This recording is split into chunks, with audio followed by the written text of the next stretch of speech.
We're going to record this session for the purposes of training and for people that can't make it today who might want to see the webinar later at a later stage. We'll keep admitting people as we go along. You won't need to make any copious notes because we are going to use a Padlet of resources, which I'll show you in a minute. And then at the end of the session, I'll send you the link so that you can delve into those resources and access all the documents that we're going to use during this session. And we're pleased to be able to be joined on this session by Jess O'Neill from the South Yorkshire Community Foundation. Jess is the Partnership and Grants Manager, and South Yorkshire Community Foundation is administrating these grants for the Sheffield Social Enterprise Network and the Sheffield Chamber and the partners. And Terry Murphy is the Chief Executive of the Sheffield Social Enterprise Network. Good morning, Terry. And they'll be talking about their particular roles in a moment. So I just want to share my screen with you, first of all, and just tell you a little bit about SYFAB, if that's okay, because if you find or discover that you can't access these grants, or you're not eligible, or you're not ready to apply for these grants, it's not the end of the world. There are other grant funds available, and SYFAB is an agency that's funded to support community and voluntary organisations, not-for-profits and CICs with funding advice and support. And we have a funding advice worker based in Sheffield called Karen Walk. She's the joint head of SYFAB, and she will make herself available to any group that wants advice. She'll go out and visit them. She'll talk to you on the phone. We have regular funding advice surgeries where you can make a 45-minute appointment, and we've got one coming up on the 21st of March. And SYFAB has a website. If you've not registered for SYFAB yet, it's absolutely free to voluntary and community groups. And we provide funding news, a weekly funding news every Thursday, which is regular updates on funding opportunities. We also have a funding search database. We run online funding training and events. I mentioned the advice. We also have an advice worker in Barnsley by the name of Lorna Lewis. And we have a funding know-how page. So if you register with SYFAB, you'll get access to all of this. And in terms of grants, I just want to show you something that may be useful to you. We maintain a database of grants of up to £10,000 at SYFAB. Like the South Yorkshire Community Foundation grants of between £1,000 and up to £5,000, and the Awards for All and a few others. But we've partnered with an organisation called Grantway, and Grantway is a database of sort of searchable funders that you can sort of log into and describe what you're looking for. So social enterprise. I'll put social enterprise and see the opportunities that might be available for grants, for not-for-profits. So let's say in the education, training, arts and health sector. And as you can see, that gives you a kind of a range of different enterprises, different grant funding regimes that you can sort of log on to and find more about. And of course, SYFAB is quite happy to give you advice and information about any of those grants going forward. Let me just get rid of those. Now, I just want to show you this Padlet of resources that we've got today. This is the Padlet that we'll send you the link to. It's kind of an online cloakroom, a virtual whiteboard, if you like. And all the documents that we're going to use in this webinar today, we'll send you the link to. I'll just copy the link and put it into the chat box at the end of the session. And the purpose of this session today is to give you an overview and a detailed explanation of the Sheffield Social Enterprise Growth Accelerator Fund. its requirements, its conditions, who can apply, how to apply, and what the grant can be spent on, and where you can get further sources of support and information. And as we say, if you're not ready to apply for this grant today, then there are other grants available, and there's ongoing support for social enterprises. The idea from this new fund is that it will support at least 100 social enterprises this year and establish 30 new businesses. So let's hope that you're one of them, and let's hope that you can qualify for some of this funding. This is the agenda for the session today. We're going to do some introductions, or at least Terry and Jess will introduce themselves in more detail in a second. Then we'll do an outline of the scheme, and there's a short slide presentation. We'll look at the SEGA grant guidance. Then we'll look at the application form, and then other useful sources of information. And we want to give you plenty of time at the end to ask your questions, and to make sure that you go away from this webinar today fully acquainted with all the conditions of entitlement, how to apply and how to access support if you need it. So that's the idea for the session. If it goes on till 11:30, that's fine. If it doesn't, if we find we've said enough and you've got enough information, then we'll finish when there's a natural conclusion to it. But I want to introduce Terry Murphy and Jess O'Neill first of all. But Terry, would you like to introduce yourself and just explain what the Sheffield Social Enterprise Network is and what your role in this is? Yeah, thanks, Andy. So, yeah, I'm Terry. I lead the Sheffield Social Enterprise Network. We are the kind of principal kind of membership body for social enterprises locally. We, among other things, we kind of led a process that established Sheffield as a social enterprise place. So as part of that work, we work closely with other social enterprise places around the UK and sit on a steering group for Social Enterprise UK, which is the kind of one of the national governing bodies for social enterprises. A lot of the work we do is around kind of commissioned projects as well. So for the last 3 years, we've been working as part of the Social Enterprise Exchange Consortium, which was a kind of fully funded programme of support for social enterprises in South Yorkshire. That programme came to an end at the end of June last year, and this programme, the Social Enterprise Growth Accelerator, is essentially what's replaced that. That previous programme of work was funded through the European Redevelopment Fund. This body of work is funded through national government, through the UK Shared Prosperity Fund, routed through the South Yorkshire Mayoral Combined Authority and Sheffield City Council. So as part of that, we led a consortium in partnership with South Yorkshire Community Foundation.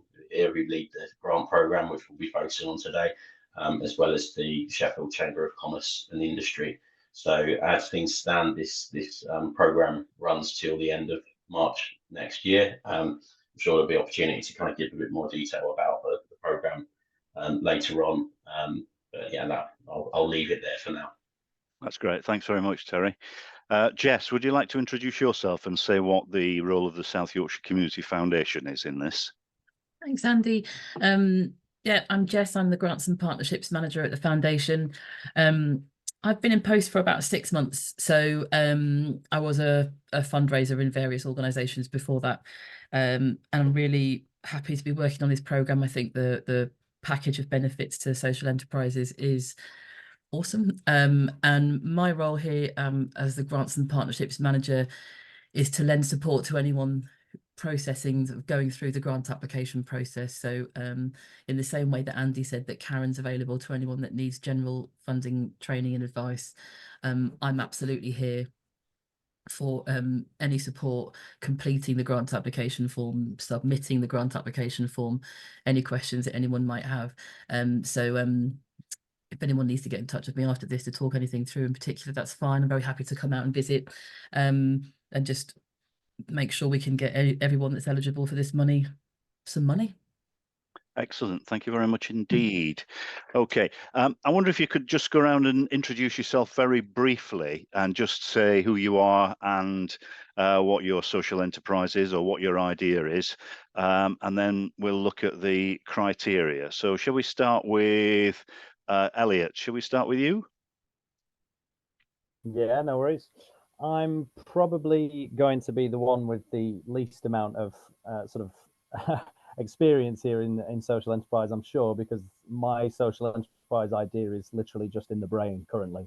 There's hardly anything on paper as such at all. So for me, I'm just literally prospecting what's out there in Sheffield, what organizations are offering, help towards funding and sort of developing the enterprise as a whole towards what it could be.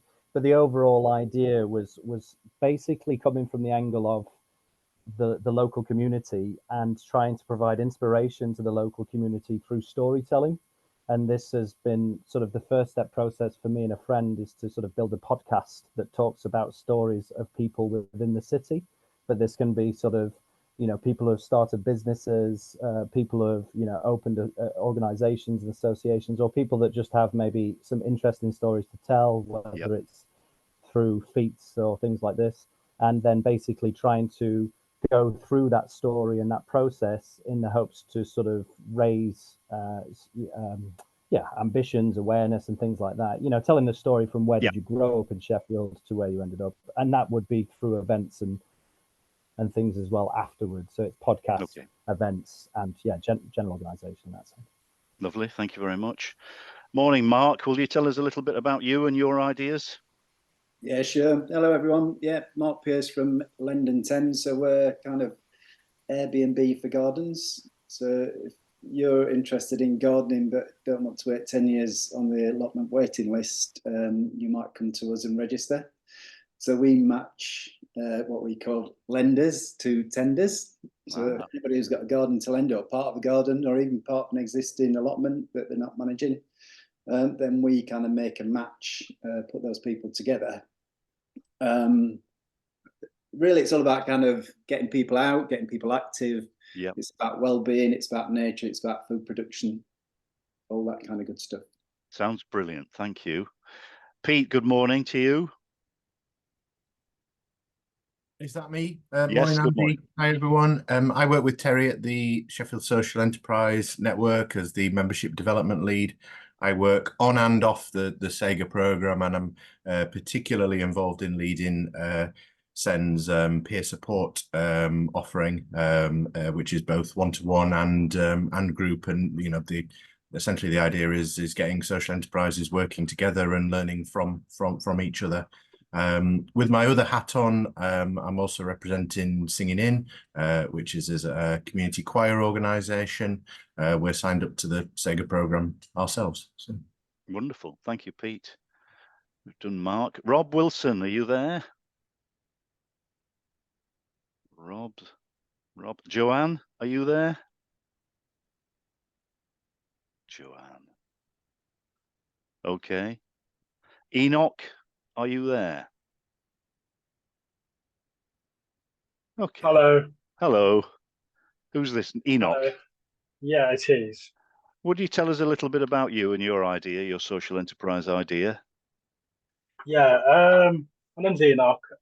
We do work for an organisation called the African Voices Platform, which is part of the Sheffield Live. But on the side of that, social enterprise I'm involved in is sort of like a little charity that sells educational materials, old books, lab equipment, machines, and things like that. We donate them to charity abroad in schools that are not able to to obtain such educational materials, basically. Yep. Excellent. Thank you. Rick, you want to tell us about your project? I know you look as though you're in a gym at the moment. I wish I was.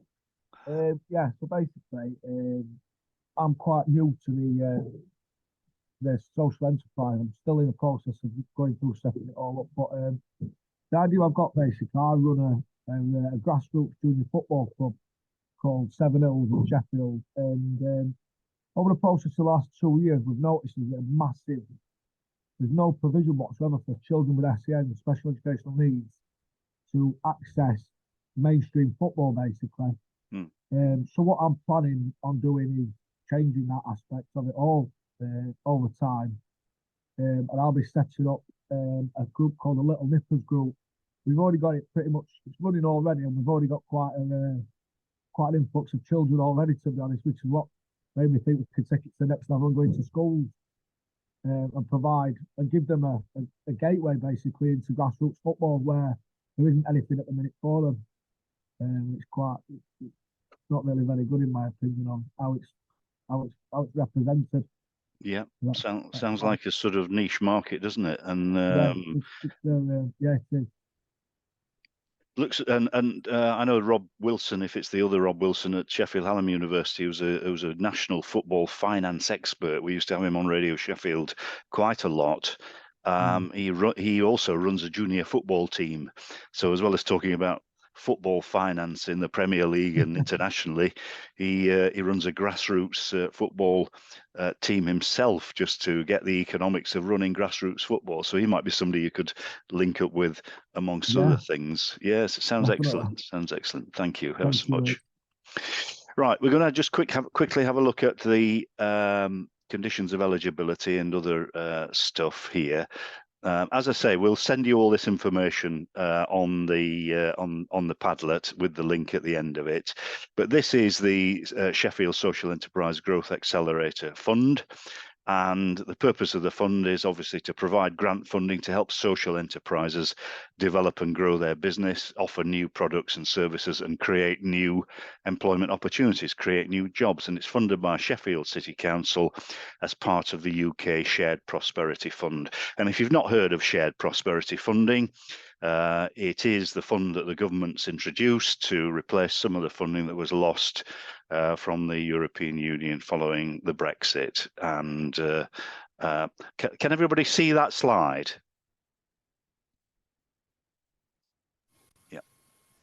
Yeah, that's good. Okay, so the partnership, as we've explained, is a programme led by the Sheffield Social Enterprise Network, which Terry is the chief executive from, and it's delivered in partnership with the Sheffield Chamber of Commerce and Industry and South Yorkshire's Community Foundation, where Jess is from. And Jess deals with the applications and does the due diligence, I should say. I get my teeth in, all the sort of checks that are necessary on applicants to take their application forward. And the programme is also working with Voluntary Action Sheffield, the Key Fund, the School for Social Entrepreneurs, and Social Enterprise UK. So there's lots of organisations that are on this that are happy to advise and support. Before you register for the grant through South Yorkshire Community Foundation, you've got to visit the website, the ssen.org.uk/SEGA, and call the Sheffield Chamber of Commerce membership hub. Jess, is this still a current requirement, or can people come to you directly? No, they've got to register first, and this is because this will enroll you in the SEGA programme, because the grant application is just an element of the package that's available to businesses. Sure. Once you've done that by calling the Sheffield Chamber of Commerce, you'll be referred to the Social Enterprise Network, who will connect you with a business advisor and talk to you about your enterprise idea, basically the idea that you've got, assess the eligibility for this programme, and work with you to identify a tailored package of support. And it could include a number of things. The package of support is quite generous, and I think it's one of the best packages of support I've seen for a long time. It's a year of social enterprise membership with the Sheffield Chamber of Commerce and Industry. It's specialist support from a choice of dedicated social enterprise advisors. And if you do apply for this grant, you will find yourself accessing a whole range of support for different things. Peer networking that Pete talked about, mentoring and action learning. Pete, will you just enlarge on what we understand by peer networking and peer support on this? Yeah, I can do, Andy. Couple of areas really to mention. One is that we've a structured group peer mentoring program up and running already. As you say on the slide, we run those in the form of action learning sets. So these are where groups of 6 social entrepreneurs or leaders working in social enterprises get together over a period of a few months and work together and create a safe space to kind of share problems, and it's a space where they can kind of bring their particular issues to the group. And work with the rest of the group using a sort of group coaching approach to helping them solve their problems. So we've got 3 of those groups up and running already and getting some really good feedback from those. We're also developing, as I might have mentioned earlier, a one-to-one program as well, where people that are sort of newer to social enterprise can spend some time in a more informal way with those who are kind of a lot more experienced. Does that answer your question? Yeah, it does indeed. If people aren't ready to apply for this particular grant but have got a social enterprise idea that might sort of come to fruition further down the line, at what stage can they get involved in the peer networking? Can they join the peer networking now, or do you want them to come with an oven-ready business idea?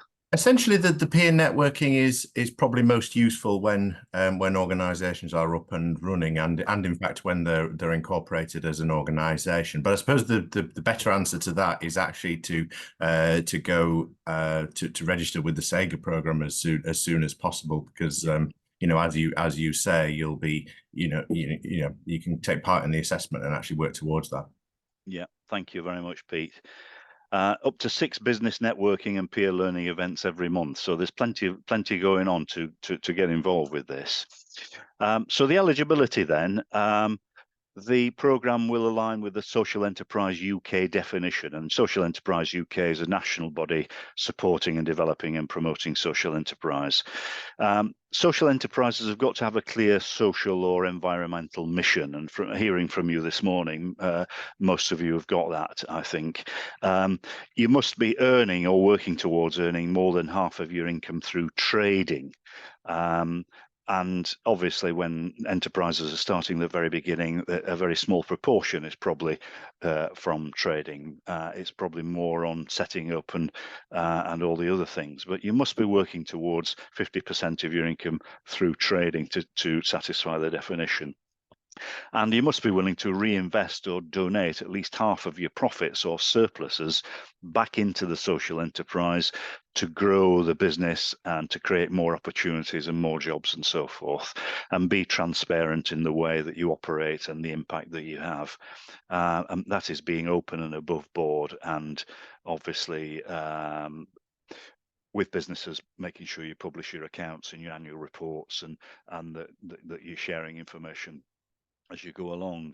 The other eligibility criteria is obviously you must be based in Sheffield, and you must have a business bank account, and that can take some time to come to fruition as well, because banks are taking up to 3 to 6 months to set up business accounts.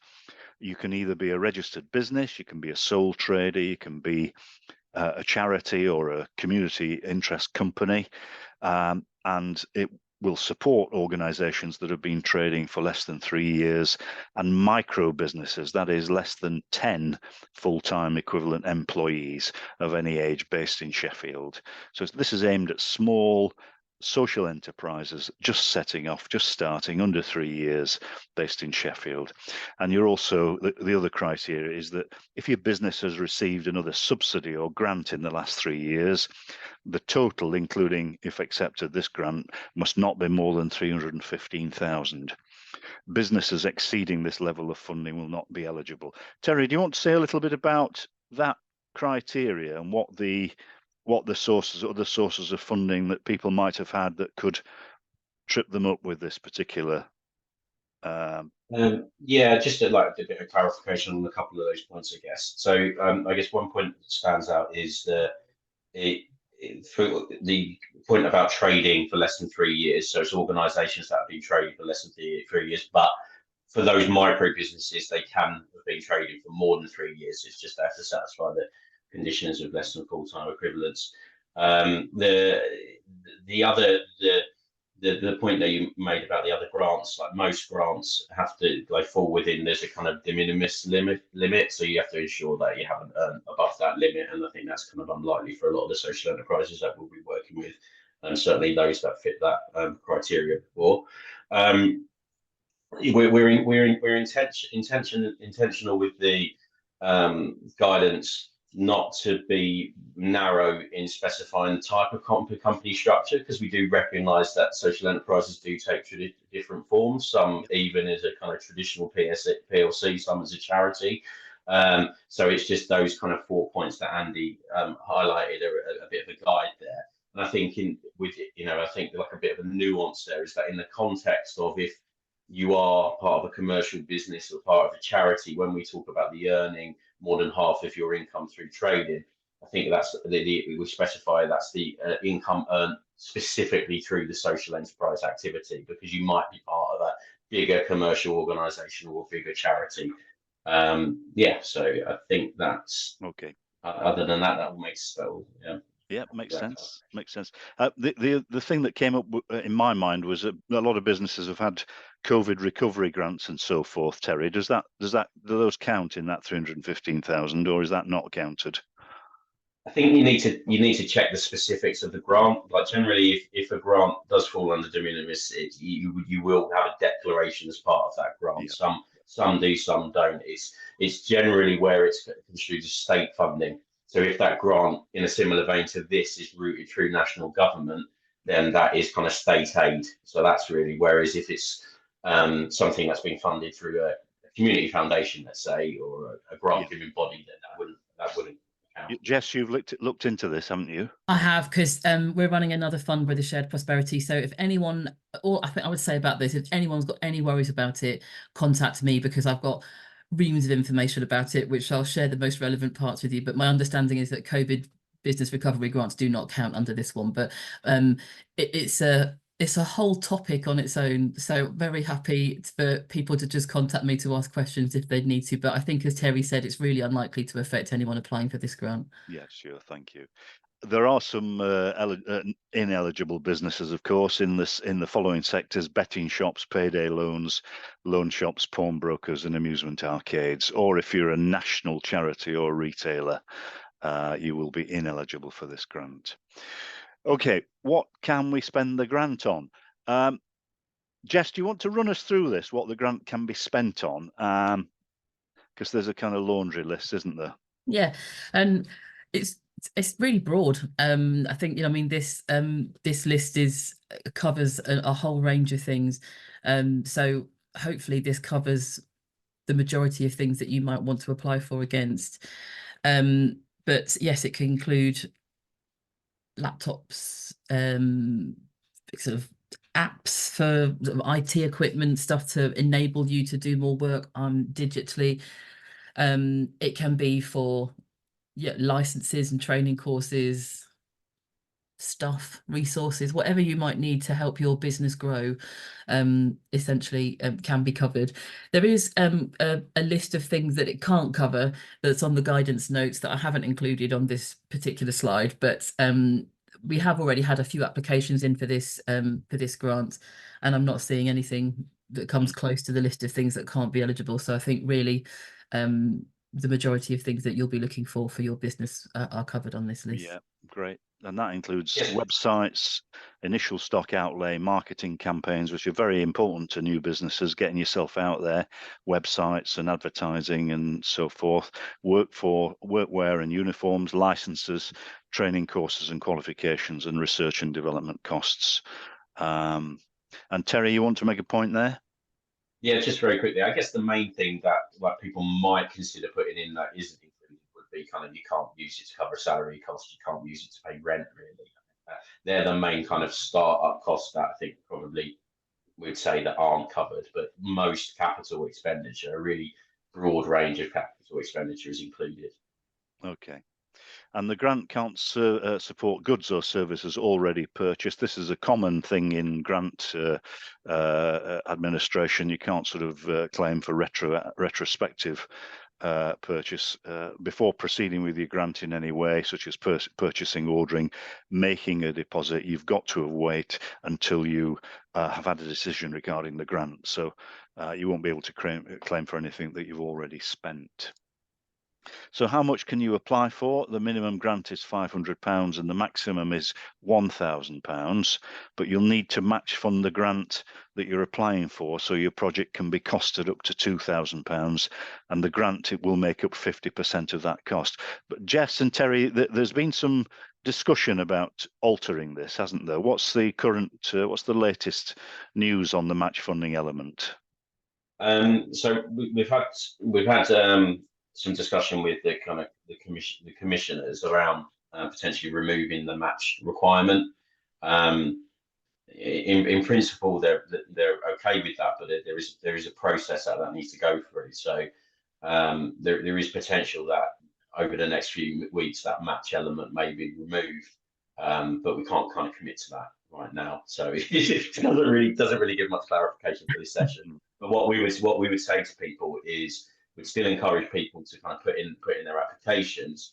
But what we will do is we will, before kind of grants are approved, and hopefully before, if you haven't put in an application yet, if you were to put one in by the time that whole process has gone through, we will have a definitive position on that. So we will give applicants the option to revise their costings to reflect the kind of the lack of a match, if that is what we managed to get agreed.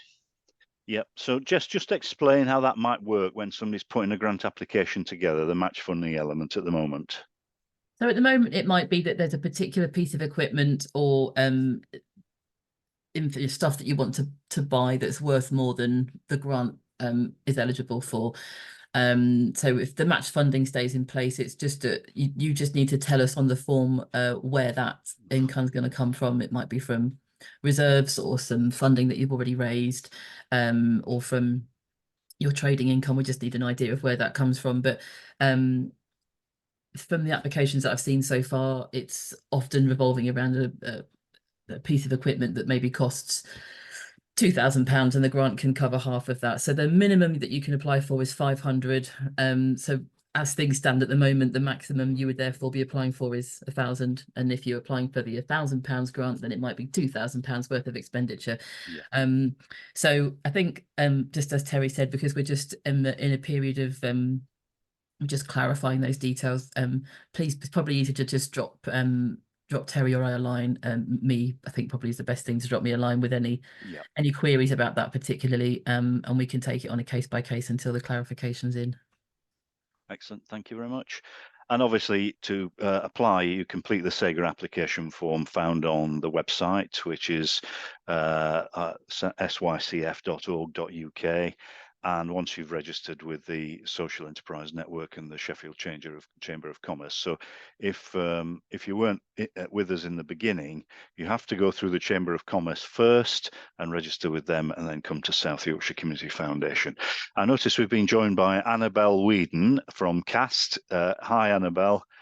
Is that CAST in Doncaster, Annabelle, or it is that just your work address? No, I work for CAST, but I also run my own dance business, which is a community interest company. So, but it is in Kiverton Park, so I don't know if it counts. That's why I'm here to find that out. Ah, yes, yeah. Well, Kiverton Park's technically Rotherham, isn't it? Yeah, you're in a Rotherham postcode. That may rule you out, but it's worth knowing about it. Yeah, it's worth knowing about. Mark, you had your hand up. Thank you, Annabelle. Mark, you had your hand up. What's your question? Thanks, Andy.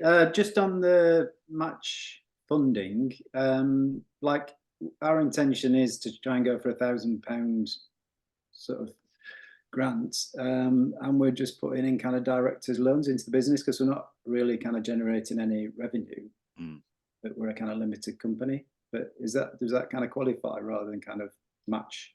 Well, is that word funding? It's not funding. I suppose it's funding in a sense, but it's kind of it is funding. Terry, that qualifies as funding, doesn't it? Yeah, it doesn't matter where the match comes from, really, whether it's kind of your own money, whether it's another grant application that's gone to a loan, whatever. So it's just let us know. Funding is funding, isn't it? Wherever the money's coming from. Does that answer your question, Mark? Yeah, that's great. Thanks. Thank you. Okay. So the decision-making process, once your application's been received, there's this eligibility review. of your proposal based on all your details and the information you've provided, and looking at the outputs. These are the kind of things you want to achieve that you've said your business is going to achieve. You'll also be asked for additional information during this process to enable an assessment of your eligibility and your financial viability, etc. And then that will be considered by the programme partners. Essentially, this is your due diligence, Jess, isn't it? Yeah, it is. For example, some of the application forms that have been received so far, the quotes for the stuff they'd like to buy hasn't been included, or have been a little bit sparse. So we just need formal quotes to come with that application form. So you don't have to have chosen the cheapest quote. We need to know that you've done your due diligence in obtaining your quotes and why you've chosen the one that you want to go forward, and that quote just needs to be valid for sort of 4 to 6 weeks really from when you've got it, to give us time to process the forms at the other end. So I would just say the application form, I'm sure Andy will go through that in a little bit, is relatively straightforward, but please do send your quotes, because that's what I'm finding so far, the bits that are missing from the applications that have been received. Thank you, Jess. And as it says there, they are expecting a high demand for these grants, and it will be processed on a first come first served basis, but obviously cannot guarantee, as with all funders, that your application is going to be processed if the scheme has to be withdrawn. Terry, do you want to make a point on this slide?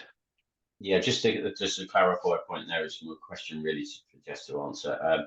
Is the requirement that people submit just one quote, or do we need multiple quotes by comparison? That's the one question. And just in response to your point, Andy, so the grant pot is £30,000 in total. Yeah. So if you give that in the context of us like working with up to a minimum of kind of 130 organisations, obviously, you know, the first come first serve element is there. Yeah, sure. We don't anticipate that this pot will last much more than kind of 4 or 5 months. Yeah. And just one quote is fine, as long as we've seen that you've shopped around, I suppose, for want of a better phrase, that you're so one application we've had just talked about they'd looked into various different options, they'd considered the different people that could provide the information that they wanted, they'd landed with one partner, this was why, and there was the quote. That's perfect. So just, it depends what you're buying, but just a little bit of information so that we can see that you've done your work at your end is fine. Sure. And they aim to issue successful applicants with a grant offer letter within 7 working days of the application. And it could be longer if applicants are required to provide lots of clarification information. So it's up to you to provide the information, all the information that's needed and requested right at the beginning. Full compliance with the eligibility criteria doesn't necessarily guarantee that the application will be successful, as all grants are discretionary, not automatic. And this is very common. You know, we work with the National Lottery and a number of other funders, and these are common conditions of grant. And it will be paid in arrears for 50% of the agreed spend. So applicants have got to provide all the receipts and proof of purchase of the items, including bank statements showing payments made. And when these are received, they'll be able to confirm when the grant payment will be made. VAT reclaimable from HMRC cannot be included in the costs. So just explain that bit about sort of payment in arrears, Jess.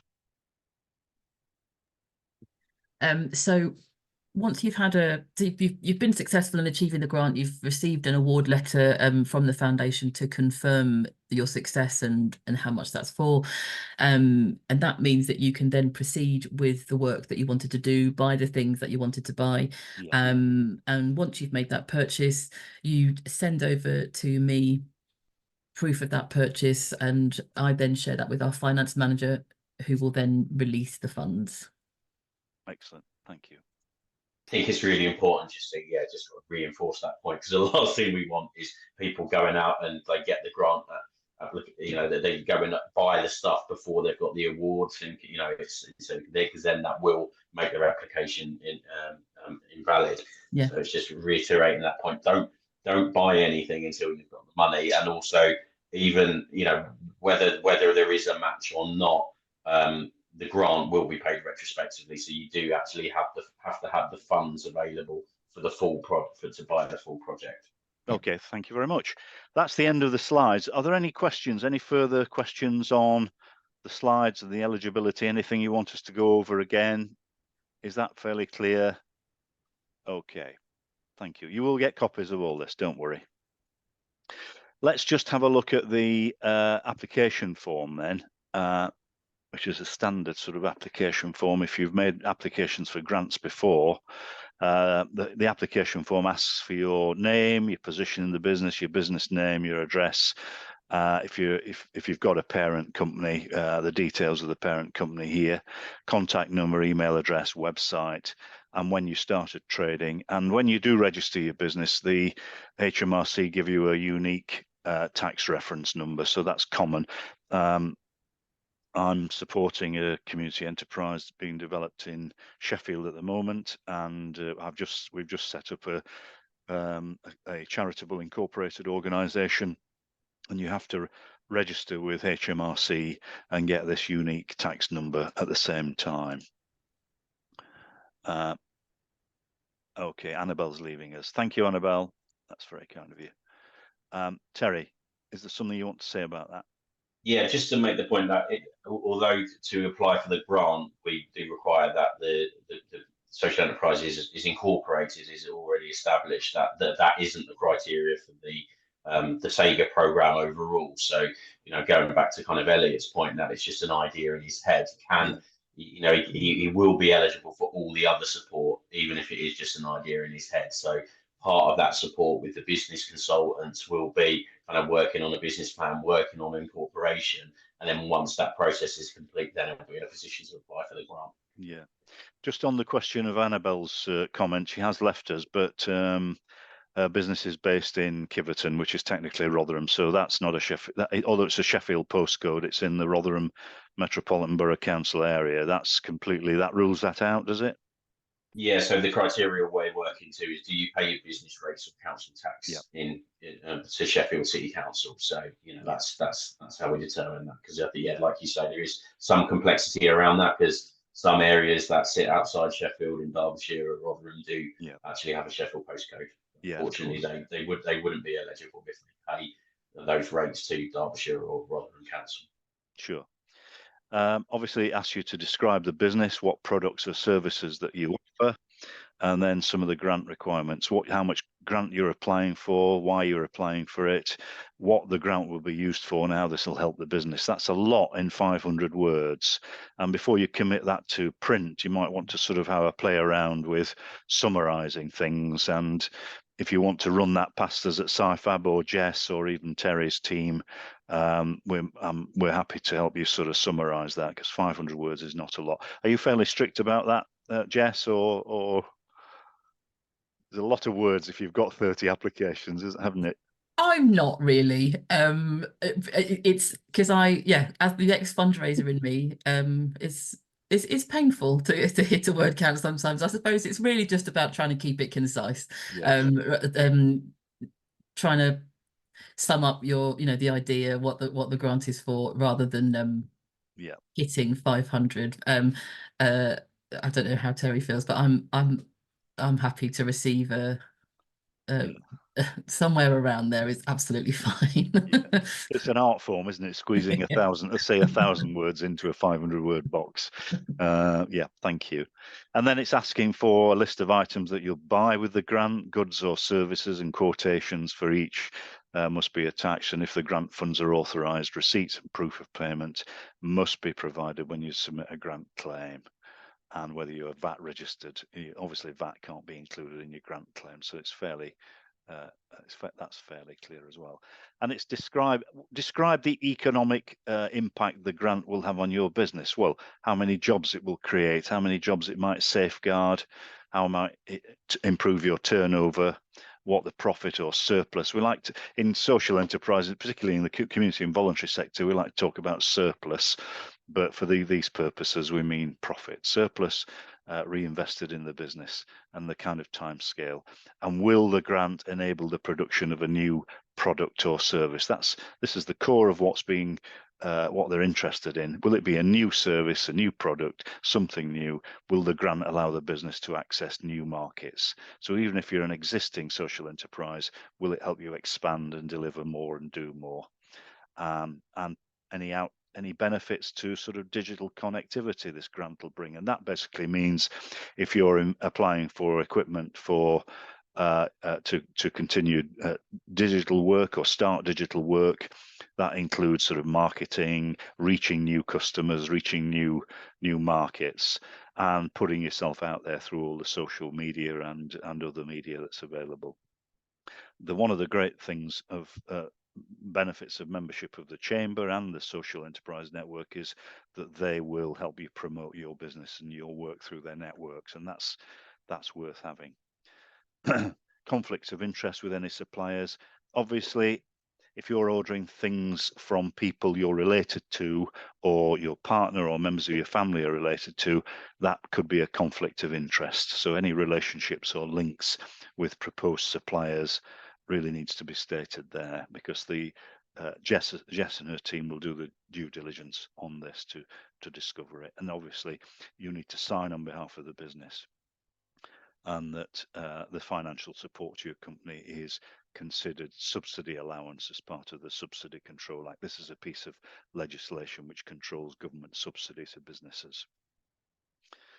You'll have to confirm that you've not had not received more than 315,000 during the current financial year and the 2 years preceding the current financial year, that you're authorised to sign on behalf of your business and confirm that you acknowledge that if it fails to meet the eligibility requirements, you could have to repay the full value back. You're confirming that you're operating as a registered business, sole trader, partnership or CIC, or a micro enterprise, a micro business at the time you apply, and that the document is detailed in the application guidance. The funder will retain the original documentation about the grant till at least 2033. That's obviously for tax purposes and HMRC purposes. You agree to the terms and conditions having read them, and that you understand that supplying false information knowingly or negligently for the purposes of obtaining a grant is an act of fraud, and it could result in any action, and any grant wrongly claimed can be recoverable by the council. You then sign that on behalf of your business and attach the quotations from your supplier. And again, it's worth reiterating that you don't place an order with any suppliers or commission or purchase any goods prior to receiving the grant offer and agreeing the terms, as the grant payments cannot be made retrospectively.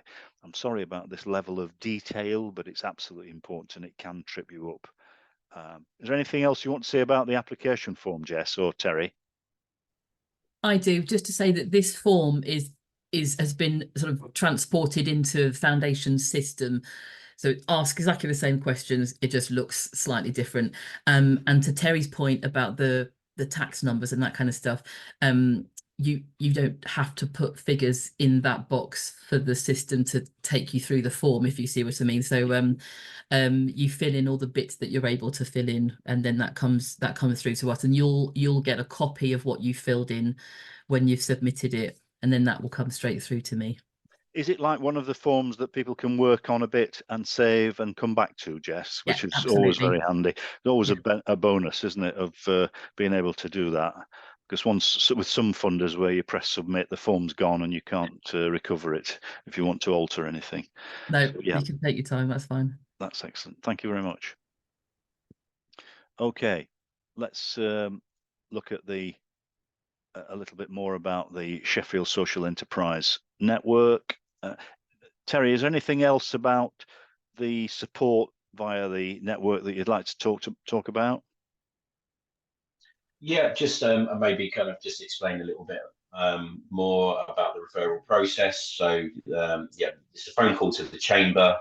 They will automatically register you for on the programme and for a year's worth of Chamber of Commerce membership, which has kind of a range of benefits, including access to all their event programme, and there's kind of a membership hub where they have loads of things, including kind of loads of legal and HR documents that could be useful.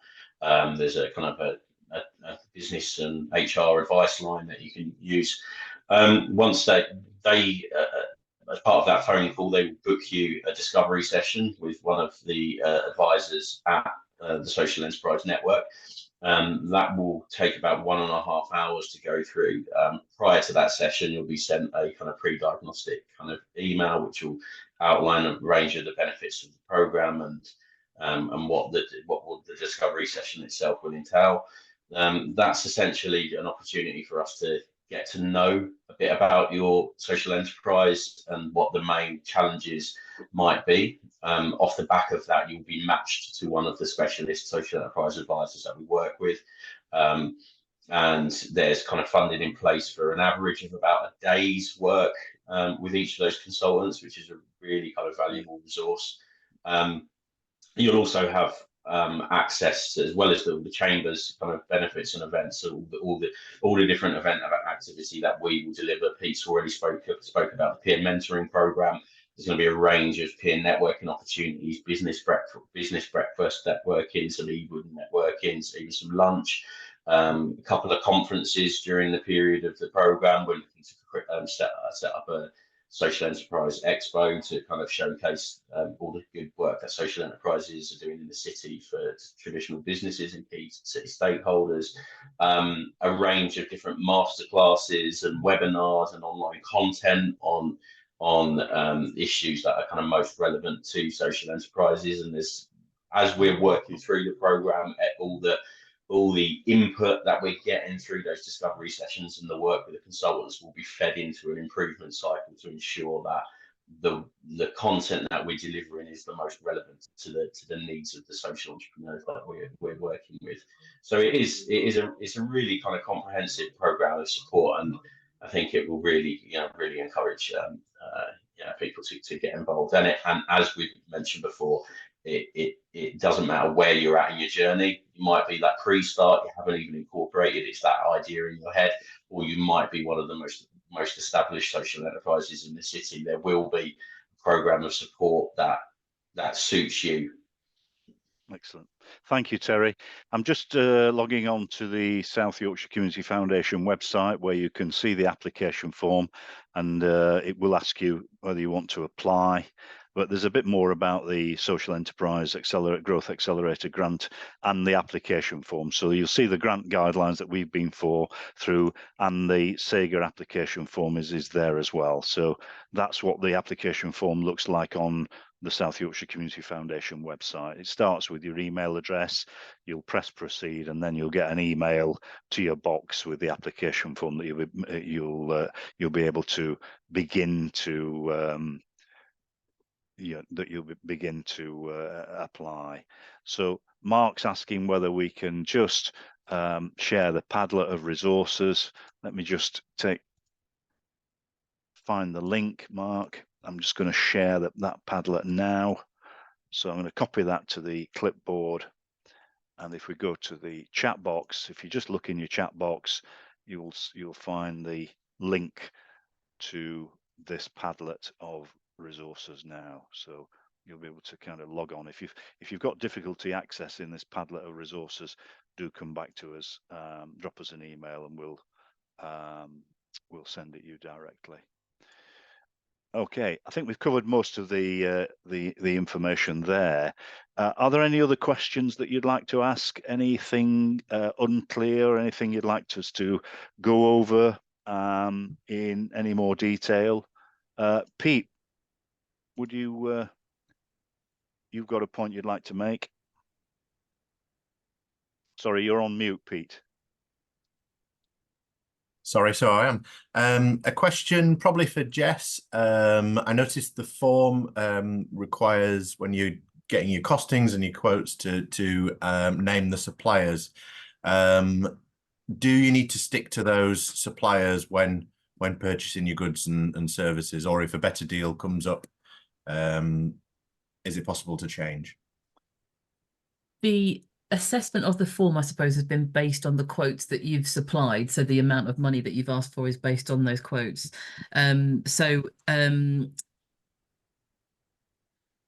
think if it depends if it completely changes the amount of money you're asking for. So maybe it's probably best to. That's why we need the quote to have a shelf life, as it were, so that it can allow us time to process the application.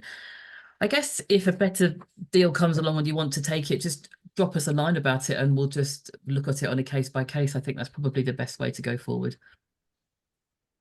Sorry, that's a bit vague, isn't it? But I think that's probably the best thing to do. And I think, yeah, but I got the impression that the intention was for them to be turned around quite quickly, so that actually, that scenario probably, isn't necessarily one that's going to come up all the time. Yeah, I mean, the applications I've had so far, as I say, the majority of them have been missing bits of information. So I have to go back to the applicant to ask for that information and wait for it to come back. And the reality is that it's probably if I receive an application and everything is there, fantastic. We can turn that around a week to 2 weeks. So it sort of depends on how things land, I suppose. But the reality probably is that it's more like a 4 to 6 week turnaround with questions that go backwards and forwards, if you see what I mean. So the quote needs to needs to be valid for that amount of time just to cover any eventualities.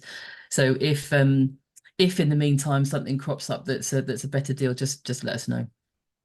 Thank you. Does that clarify that, Pete? Yeah. Thank you. Thanks, Jeff.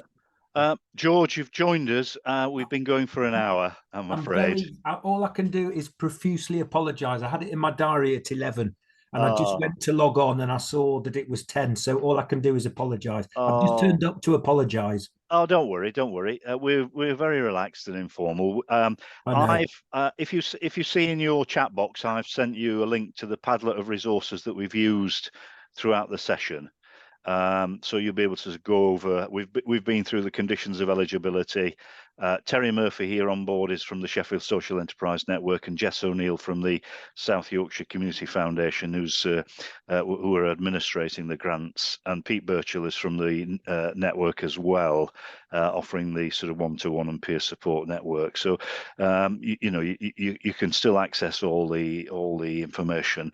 Do you want to just introduce yourself, George, and just tell us what your idea is or what your social enterprise is? Well, thanks for the opportunity. I don't deserve it. I set up a social enterprise with the help of Terry and with Pete and the Social Enterprise Network more broadly. It's called Open Gates Outdoors. I set it up really last April, started running with it. The idea is to widen participation in the outdoors by providing impactful outdoor training and experiences to corporates. But obviously it's not for profit. So the profit from that is used to fund taking third sector clients into the outdoors for free.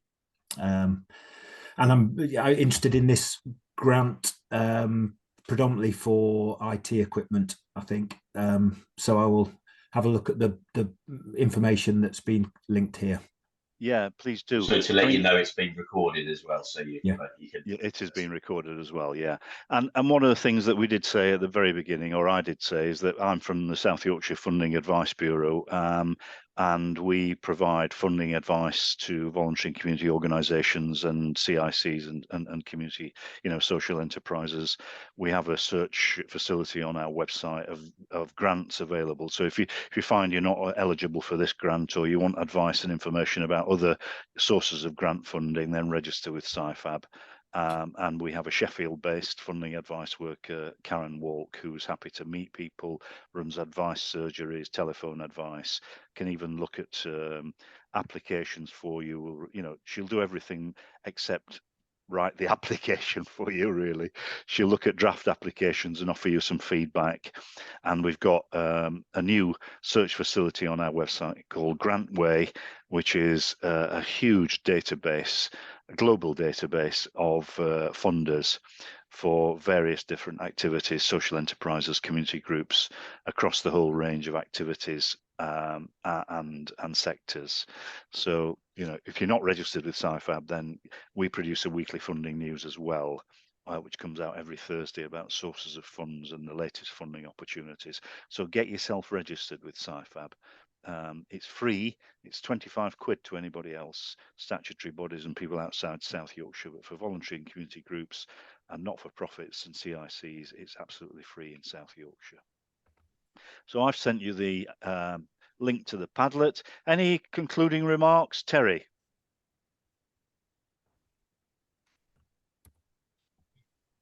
No, I think I've covered everything. Like I said, really encourage people to kind of get applications in early if you are interested, because it is a limited grant pot. It is very open. You know, I've kind of come across a lot of kind of different grant applications in my time, and this is a really kind of broad one that is intentionally accessible. Yeah, and do make use of the kind of the wider benefits under the SYFAB program as well. Yeah, thank you. Jess, concluding remarks? Just, I'm here if you need me. You know, Yeah. pick up email, phone, cup of tea, whatever helps. Yeah. Let me know. Very friendly, very friendly group of grant officers at the South Yorkshire Community Foundation. Everyone is here to help. There are sources of advice and information, and whatever stage you're at with your social enterprise, it doesn't matter. Get involved, get on the network, get on the radar, and get the support that's necessary.